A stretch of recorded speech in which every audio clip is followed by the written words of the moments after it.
আমার বন্ধুরা, আশা করি ভালো আছো। Welcome to my channel honours bros educational. বন্ধুরা, আজকে আমাদের আলোচনার বিষয় হলো একটি নাটক, যার নাম হলো Perseus the deliverer. Perseus the deliverer, written by Shri Aurobindo Ghosh. নাটকটি লেখা হয়েছিল 1907-এ।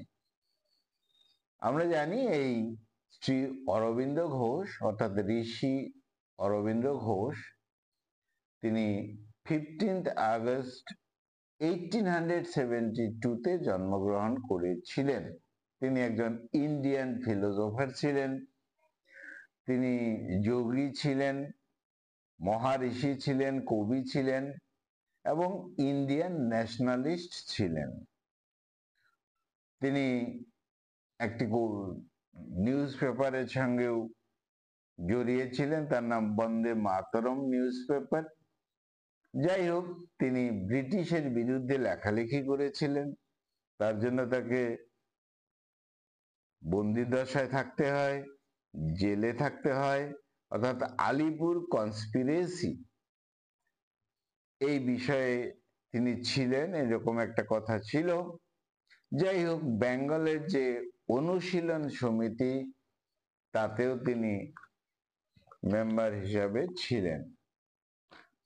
যাই হোক, তিনি স্বাভাবিকভাবেই একজন মনীষী আমাদের এই ভারতের। তার যে আধ্যাত্মিক স্পিরিচুয়াল প্র্যাকটিস, এই স্পিরিচুয়াল প্র্যাকটিসের দিকে অনেক লেখালেখি এসব করেন। হিউম্যান লাইফের যে মূল্য, মানুষের জীবনের যে মূল্য, সেই বিষয় নিয়ে তিনি লেখালেখি করেন, অর্থাৎ ইভ্যালুয়েশন অফ হিউম্যান লাইফ। আর সেটা ডিভাইন লাইফ, আধ্যাত্মিক জীবনের সাথে যে রিলেটেড। আর বিশেষ একটা বিষয়, তিনি যেরকম divine life in a divine body, এই ব্যাপারে গুরুত্ব দিয়েছেন। যাই হোক, স্পিরিচুয়াল রিয়ালাইজেশন, সেই বিষয় নিয়ে তিনি অনেক লেখালেখি করেছেন। আমাদের আজকের নাটক পার্সিয়াস দ্য ডেলিভারার, এই নাটকটি লিখেছেন শ্রী অরবিন্দ ঘোষ। আর এই নাটকটি যে সোর্স নেওয়া হয়েছে গ্রিক মাইথোলজি থেকে। তাহলে শুরু করছি। নাটক পার্সিয়াস দ্য ডেলিভারার। এই নাটকের বিশেষ যে ক্যারেক্টারগুলো, নাম্বার 1, অ্যাথেনা। অ্যাথেনাকে, অ্যাথেনা হলো goddess of kind and courage. Athena হলো দয়ার দেবী, করুণার দেবী বা সাহসের দেবী অ্যাথেনা। দ্বিতীয় ক্যারেক্টার হলো পসিডিয়ন। এই পসিডিয়ন হলো গড অফ সি, সমুদ্রের দেবতা। পরবর্তী ক্যারেক্টার সিয়াস। সিয়াস হলো গড অফ হেভেন, স্বর্গের দেবতা। আর তারপরের ক্যারেক্টার হলো হ্যাডিস। হ্যাডিস হলো গড অফ ডেথ, মৃত্যুর দেবতা, অর্থাৎ যমরাজ। পরবর্তী ক্যারেক্টার, হিরোইক ক্যারেক্টার পার্সেস, যার নামেই হলো এই নাটকটি। পার্সেস হলো, এই যে আমরা বললাম Athena goddesses of kind and courage, এই Athena goddess of kind and courage, করুণার দেবী, goddess of kind and courage Athena, তার যথেষ্ট ভক্ত ছিল এই পার্সুয়াস ইয়াংম্যান, বা মেসেঞ্জার বলা যেতে পারে। কালচক্রে সে ছিল জিউসের দেবরাজ জিউস, তার সন্তান। আর এই পার্সিয়াস সে বিভিন্ন দেবদেবীর সাহায্যে বা তাদের আশীর্বাদে পার্সিয়াস উড়ে যেতে পারত এবং ইনভিজিবল হয়ে যেতে পারত, অদৃশ্য হয়ে যেতে পারত। পরবর্তী ক্যারেক্টার পলিডন বা পলিডেক্টাস। এই পলিডেক্টাস বা পলিডন সে হলো পসিডনের ভক্ত বা মেসেঞ্জার। পসিডনকে গড অফ সি, ওই সমুদ্রের দেবতা। পরবর্তী ক্যারেক্টার রাজকুমারী। রাজকুমারী অ্যান্ড্রোমিডিয়া। এই অ্যান্ড্রোমিডিয়া হলো রাজকুমারী। এই অ্যান্ড্রোমিডিয়ার সাথে কিন্তু পরে বিয়ে হয় আমাদের হিরো পার্সিয়াসের অনেক ঘটনার পর। পরবর্তী ক্যারেক্টার অ্যালয়েস।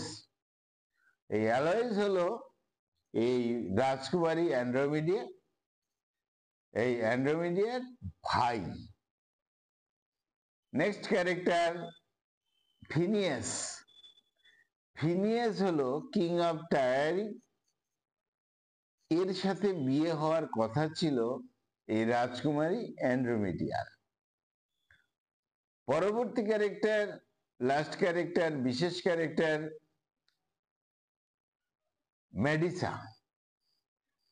এই মেডিসা একজন উইচ, একজন ডাইনি। তার চুলগুলো ছিল, অবশ্য অভিশাপে হয়েছিল, তার চুলগুলো ছিল সাপের। তার চুলগুলো মানে সাপ ছিল, যেন এই মেডিসা সুন্দরী ছিল কিন্তু তার কাছে যেন কেউ যেতে না পারে। অভিশাপে তার চুলগুলো সাপের হয়ে গিয়েছিল। আচ্ছা, আরেকটি বিষয় ছিল, এই মেডিসা যদি কোনো ব্যক্তি বা কারোর দিকে তাকাতো তাহলে সেই ব্যক্তি স্টোন হয়ে যেত, স্ট্যাচু হয়ে যেত, পাথর হয়ে যেত। এটা অভিশাপের জন্য হয়েছিল। তাহলে আমরা ঘটনায় আসছি, নাটকের ঘটনায়। ওয়ান্স আপন এ টাইম, কোনো এক সময়ে সেখানে একজন রাজা ছিলেন। দেয়ার ওয়াজ এ কিং। রাজা ছিলেন, তার নাম ছিল অ্যাক্রিসিয়াস। এক সময় রাজা ছিল অ্যাক্রিসিয়াস। আর তার যে সাম্রাজ্য, তার নাম ছিল এরগোস বা অর্গস। তাহলে রাজার নাম অ্যাক্রিসিয়াস, সাম্রাজ্য এরগোস। এই রাজার এক বিউটিফুল ডটার, সুন্দরী মেয়ে ছিল, তার নাম ছিল ডায়ানি। ডাইরেক্ট বানানটা ডায়না নয়, DANAE, ডায়ানি। ডায়নাও বলা হয়, যাই হোক, ডায়ানা। তাহলে রাজা অ্যাক্রিসিয়াস, অ্যারগোসের রাজা, তার সুন্দরী মেয়ে এই ডায়না বা ডায়ানি। এই রাজা স্বাভাবিকভাবেই, কিং অ্যাক্রিসিয়াস তার মেয়েকে যথেষ্ট ভালোবাসতেন, স্বাভাবিক। কিন্তু হি ওয়াজ ওরিড, তিনি চিন্তিত হয়ে পড়লেন অ্যাবাউট এ প্রফেসি, একটা ভবিষ্যৎ বার্তা শুনে। কি সেটা? প্রফেসিতে বলা হলো his grandson would one day kill him. রাজা জানতে পারলো প্রফেসির দ্বারা, ভবিষ্যৎ বার্তার দ্বারা, যে তার যে নাতি হবে মেয়ের ঘরে, এই ডায়নার ঘরে যে নাতি হবে, সেই নাতি কিন্তু, গ্র্যান্ডসন কিন্তু হত্যা করবে এই রাজা আরসিয়াসকে। এরকম একটা ভবিষ্যৎ বিষয় থাকলো। তাহলে অ্যারগোসের রাজা আরসিয়াস, তার সুন্দরী মেয়ে যার নাম ডায়না।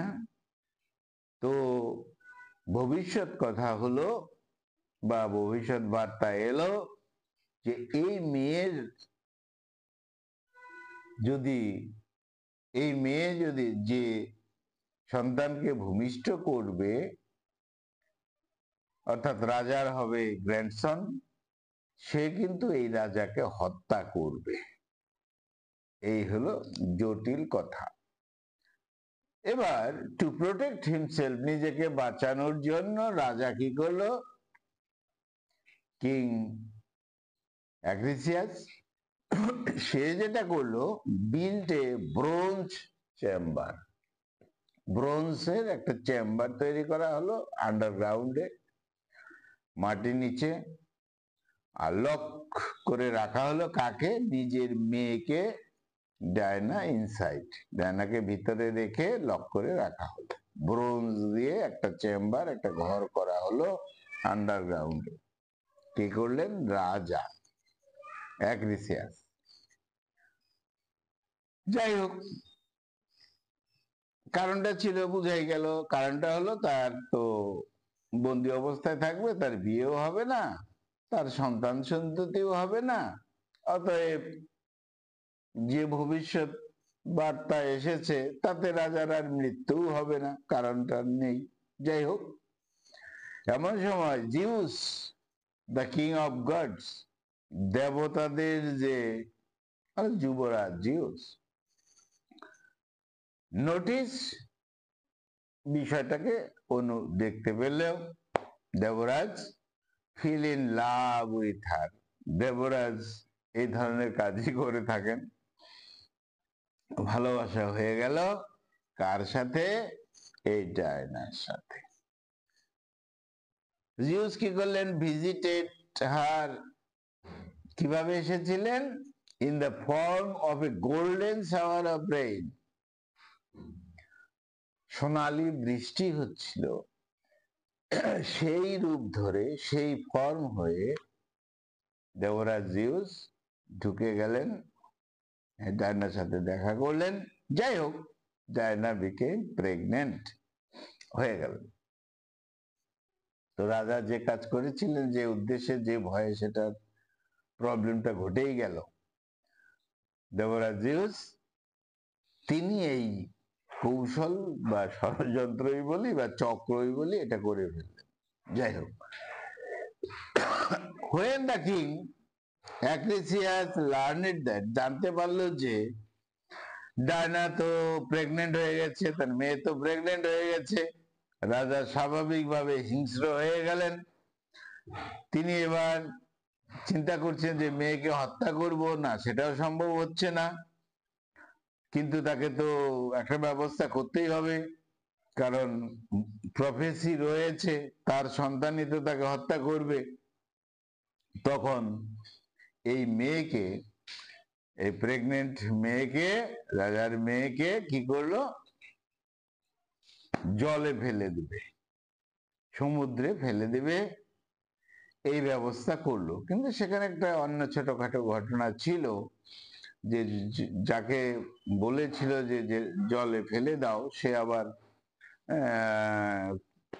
একটু চিন্তা করে তাকে পাশে রেখে এসেছিল, বেঁধে রেখে এসেছিল। যাই হোক, পরে জল ঢেউ এসে ভেতরে চলে যায়। যাই হোক, পরবর্তী সময়ে ডায়নার যে সন্তান এলো, তার নাম হলো পার্সিয়াস। অর্থাৎ আমাদের এখানে যে নায়ককে পেয়েছি, হিরোকে পেয়েছি, সে পার্সিয়াস, সে হলো এই ডায়ানের হলো ছেলে। আচ্ছা, তো যাই হোক, শুরু হলো ঘটনার যেটা বক্তব্য ছিল, তেমন কিছু ঘটনাই ঘটতে শুরু হলো। রহস্যের সাথে যেটা হলো, সেটা হলো এই ডায়না তার সন্তান, অর্থাৎ তাকে একটা কাঠের বিষয়ের, কাঠের যে একটা ঘর বা যাই বলে, একটা বক্স তো বলা যাবে না, বক্সে তো আর থাকতে পারবে না, তো একটা ব্যবস্থা করে রাখা হয়েছিল, সেটা ভেসে চলে গেল আইল্যান্ড অফ সেরিবস। আইল্যান্ড অফ সেরিবসে চলে গেল কে, এই রাজার মেয়ে এবং তার শিশু সন্তান চলে গেল island of Seriphos. Fire a fisherman, এক জেলে যার নাম হলো ডিকটাস, অনলি ডিকটাস। এই ডিকটাস বা ডায়েকটাস দেখতে পেল, একটা মা একটা তার শিশু সন্তানকে দেখতে পেল, এক ফিশারম্যান, তার নাম ডায়েকটাস। সে কি করলো, এই ডায়নাকে আর তার ছেলে পার্সুয়াসকে নিয়ে গেল এবং এই পার্সুয়াসকে অ্যাজ হিজ ওন সন, নিজের সন্তানের মতো লালন পালন করতে শুরু করলো। অ্যাজ পার্সুয়াস গ্রি ওল্ডার, বড় হয়েছে, এখন বয়স হয়েছে, তখন ওই জায়গার যে রাজা, অর্থাৎ সিরোপসের যে রাজা, সে হলো পলিডেক্টেস বা পলিডন। এই পলিডেক্টেস বা পলিডন, সে তো রাজা সিরোপসের, সে এই ডায়নার প্রতি আসক্ত হয়ে গেল এবং এই ডায়নাকে বিয়ে করতে চায়, ওয়ান্টেড টু ম্যারি হার। রাজা বিয়ে করতে চায়, কিন্তু ছেলে বড় হয়ে গেছে পার্সুয়াস, সে স্বাভাবিকভাবে মাকে প্রোটেক্ট করতে চায় এবং সে অস্বীকার করে যে না, এই ধরনের রিলেশন বা এই ধরনের ঘটনা ঘটবে না, রাজার বিরুদ্ধে কথা বলে। তখন এই পলিডেক্টাস রাজা, সে একটা পরিকল্পনা করে যে যেভাবেই হোক এই ছেলে, ইয়াং ছেলে বা যুবক পার্সুয়াসকে আগে হত্যা করতে হবে বা এখান থেকে তাড়াতে হবে, তবেই তার মাকে বিয়ে করতে পারবে, এরকম একটা চিন্তা করলো। যাই হোক, এই রাজা অন্য একটা মেয়েকে বিয়ে করবে এমন একটা প্রোগ্রাম, অনুষ্ঠান হচ্ছে, সেই অনুষ্ঠানে নিমন্ত্রণ জানানো হয়েছিল রাজ্যের সবাইকে, অনেকেই গিফট নিয়ে আসছে। তো পার্সুয়াসের তো তেমন কিছু সম্পত্তি ছিল না, হি হ্যাড নো ওয়েলথ, কোনো কিছু ছিল না।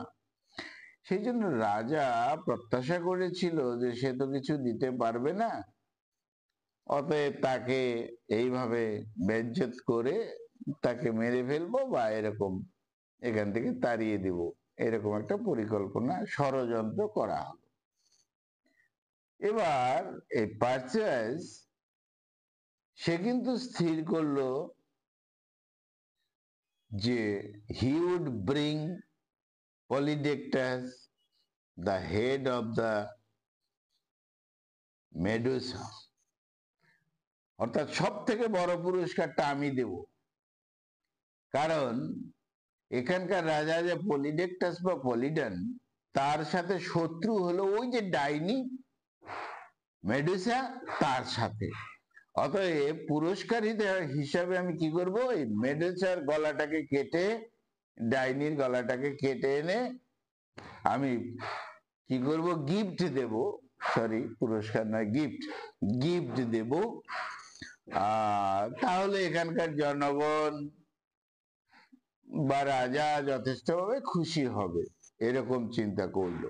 আর স্বাভাবিক, বলা হয়েছে এই মেডুসা, এই ডাইনি, তার চুলগুলো সাপের, তার কাছে কোনো লোকই যেত না, কারণ কেউ যদি তার কাছে যেত, তার দৃষ্টিতে, এই মেডুসার দৃষ্টিতে সে পাথর হয়ে যেত, স্ট্যাচু হয়ে যেত। এই সমস্ত বিষয়গুলো অতিক্রম করে, অর্থাৎ যে দেবীরা ছিল, দেবদেবীরা ছিল, তারা আবার হেল্প করলো কাকে, এই পার্সুয়াসকে। কিভাবে, বিভিন্ন কিছু দিয়ে, অর্থাৎ Athena, goddesses of kind and courage, সে হেল্প করলো। গড অফ সি, সে তো সমুদ্রে হেল্প করেছে, তাছাড়াও হেল্প করলো Poseidon. Zeus, god of heaven, বিভিন্নভাবে হেল্প করলো যাতে পার্সুয়াস গিয়ে ওই ডাইনিকে হত্যা করতে পারে এবং তার মাথাটা নিয়ে আসতে পারে এবং রাজা পলিডিক্টাসকে গিফট দিতে পারে। যাই হোক, with the help of gods, Athena, Hermes, অনেকের সাহায্যে Perseus set out on the journey, শুরু হলো জার্নি করলো তাদের আশীর্বাদে হেল্পে। দে গেভ হিম উইংস, ডানা ইত্যাদি দিল যেন উঠতে পারে। ক্যাপ, টুপি দিল তার জন্য ইনভিজিবল, অদৃশ্য হয়ে যেতে পারে। শিল্ড দিল, শাইনিং শিল্ড, তার দিকে যে তাকাবে তো তার অবস্থা খুব খারাপ হয়ে যাবে। আর মেডুসা যদি তাকাতো তাহলে তো সে স্টোন হয়ে যেত, কিন্তু এই শিল্ডের দ্বারা মেডুসা তাকালেও কোনো কিছু হবে না, অর্থাৎ এই পারসিয়াস কিন্তু আর কি হবে না, স্টোন হবে না, স্ট্যাচু হবে না। এইভাবে দেবদেবীরা হেল্প করলো পারসিয়াসকে। এবার পারসিয়াস রওনা হলো এন্ডস অফ দ্য আর্থ, পৃথিবীটা যেখানে গিয়ে শেষ হয়েছে সেখানে গিয়ে পাওয়া গেল যে এই ডাইনি অ্যাজেডাস সে কি করছে, ঘুমোচ্ছে। এইবার using the shield as a mirror, আয়নার মতন ব্যবহার করলো। আর মেডুসা তো তাকাতে পারলো না। যাই হোক, দ্বন্দ্বযুদ্ধ যা হলো, এই ডাইনি মেডুসা উইচ তার মাথাটা কেটে নিয়ে এলো। যাই হোক, এবার সে কি করলো, Perseus he placed the head in a magic bag, একটা ম্যাজিক ব্যাগের মধ্যে নিল, নিয়ে আবার উড়ে চলে আসলো। পথিমধ্যে পারসিয়াস এর অনেক সমস্যা হয়েছিল, সেই সমস্যাগুলোকে কাটাতে হেল্প করে বিউটিফুল এক women, beautiful girl name Andromeda. Andromeda তাকে হেল্প করে, রাজকন্যা তাকে হেল্প করে। যেমন সি মনস্টার থেকে বাঁচিয়েছিল এই অ্যান্ড্রোমিডা। যাই হোক, এই অ্যান্ড্রোমিডা ভালোবেসে ফেলে এই পারসিয়াসকে এবং বিয়ে করবে। কিন্তু প্রবলেম তো একটা ছিলই, যে কারণ এই অ্যান্ড্রোমিডার বিয়ে হওয়ার কথা ছিল অন্য এক যে রাজকুমার, আমরা যার নাম পেয়েছি ফিনিয়াস, কিং অফ টায়ার। কিন্তু কাজ হলো না, রাজকুমারকে পছন্দ করতো না এই রাজকুমারী। হলো, এবার পারসিয়াস কি করছে, তার মাকে এবার প্রোটেক্ট করবে। তো সেই ডাইনির মাথাটা এনে কাকে দিল, পলিডেক্টাস বা পলিডনকে দিল। তো যাই হোক, এবার বিষয়টা আরো জটিল দিকেই যাচ্ছে। শেষ পর্যন্ত দেখা যাবে যে পারসিয়াস ফিরে এলো সার্বিয়াসে, আচ্ছা, রিইউনাইটেড উইথ হিজ মাদার, মায়ের সাথে তো দেখা হলো। এবার ওই যে জেলে যে বাঁচিয়েছিল ডায়াকটাস, সে অনেক সমস্যায় পড়েছে। আর রাজা, নিষ্ঠুর রাজা পলিডেক্টাস তাকে সমস্যা করেছে, তার অনেক মানুষকে, অর্থাৎ জেলের সঙ্গে যে অনেক সাধারণ মানুষ তাদের সমস্যা করছে। সেই সব থেকে কিন্তু এই পারসিয়াস বাঁচিয়ে দিল সাধারণ মানুষদের। তো যাই হোক, হ্যাঁ, এমন একটা সময় হয়েছিল যে কিং পলিডেক্টাস যথেষ্ট ভায়োলেন্ট হয়ে গিয়েছিল, যে বিয়ে করবেই জোর করে এই পারসিয়াসের মা ডায়নাকে, কোনোভাবেই ছাড়বে না। কিন্তু using the head of Medusa, মেডুসার যে হেড নিয়ে এসছে সেটা দিয়ে পারসিয়াস টার্নড, চেঞ্জ করে দিল আর কি, চেঞ্জ করতে পারলো পলিডিক্টাসকে, রাজাকে। আর কি করলো, হিজ ফলোয়ার্স টু স্টোন, রাজার যে ফলোয়ার ছিল, সৈনিক ছিল, তাদেরকে স্টোনে পরিণত করে দিল, স্ট্যাচু। কারণ ওই শক্তিটা সে পেয়ে গেছে। কিভাবে? ওই যে ডাইনিকে যে মেরেছে সেখান থেকেই শক্তিটা এই পার্সিয়াসের চলে এসেছে। যাই হোক, তাহলে পার্সিয়াস এবং তার মা তখন ওই সার্বিয়াস যে সাম্রাজ্য সেখান থেকে চলে আসে এবং কোথায় ফিরে আসে? রিটার্ন টু আরগোস, যেটা তাদের আসল সাম্রাজ্য, সেখানে ফিরে আসে। অর্থাৎ যেখানে কিং অ্যাগ্রিসিয়াস রয়েছে সেখানে ফিরে আসে। অর্থাৎ নিজের বাবা তো রাজা, সেখানেই চলে আসে। তো এইভাবে পারসিয়াস এবার চিন্তা করে যে না, সেও প্রফেসির কথা শুনতে পেরেছে, ভবিষ্যতের কথা, যে সে তার মানে ওই কিং অ্যাক্রিসিয়াসকে মেরে ফেলবে। তা মেয়ে মেডিয়া বা সেও চিন্তা করছে যে তাহলে আমার সন্তান, সে কি আমার বাবাকে মেরে ফেলবে? ভবিষ্যৎ যে কথাটা সেটা তার মনে অনেকটা কাজ করে, রিয়াকশন করে। তখন কি হলো, এই যে রাজা কিং অ্যাক্রিসিয়াস হ্যাড ফ্লিড, সে পালিয়ে যায় কোথায়? লারিসা বলে একটা সাম্রাজ্য, সেখানে পালিয়ে যায়। কারণ তার তো ভয় হয় যে তাকে মেরে ফেলবে, সে নিজেই চলে যায়। কিন্তু কি হলো, which led Perseus fulfill the prophecy, কিন্তু পরবর্তীতে দেখা গেল কিন্তু পার্সিয়াসের সঙ্গে সেখানেই দেখা হলো, সেখানে একটা প্রতিযোগিতাও হয়েছিল। যাই হোক, অ্যাক্সিডেন্টালি দেখা গেল যে এই পার্সিয়াসই কিন্তু মেরে ফেলেছিল রাজা অ্যাক্রিসিয়াসকে। তো এইভাবেই ট্রেজিক যে নাটকটা, এটার এন্ডিং হলো। পার্সিয়াস বিকাম এ হিরো, বিভিন্ন ব্রেভারির কাজে, তার ক্লেভারনেস, তার সাহসিকতা, সবকিছু নিয়েই, এবং একটাই গডেসেসদের একটা আশীর্বাদ তার উপর রয়েছে, সে হিরো হয়ে গেল। আর স্বাভাবিকভাবে মায়ের সাথে সে থেকে গেল। আর এইভাবেই proving himself as a true hero and the deliverer of those in need.